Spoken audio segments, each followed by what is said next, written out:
So after joint replacement surgery, every patient's experience is different.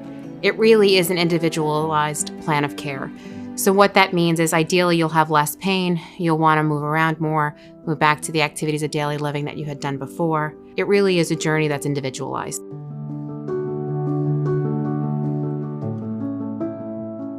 After a joint replacement surgery, each patient's recovery is specific to the patient themselves.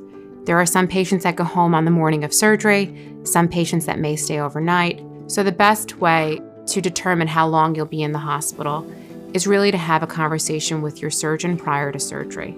We aid hip and knee replacement patients' recovery by providing them with typically 2 or 3 different medicines, pain medicines and analgesics. Very often these days, hip replacement patients don't require any narcotic medication at all. We make available to them a visiting physical therapist to walk with them for the first few days at home so that they feel more comfortable. Patients are often in physical rehabilitation after a joint replacement surgery.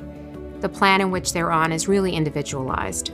Between the physical therapist as well as the patient, they set goals and expectations for how long that will take to achieve these goals, and that's really what their journey will be after surgery.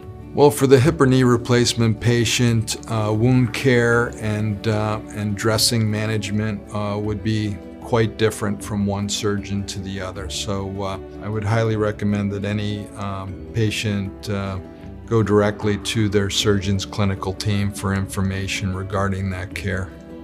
If a patient has more questions about their joint replacement recovery, I would definitely defer them to their surgical team, as well as their surgeon's office to get those questions answered.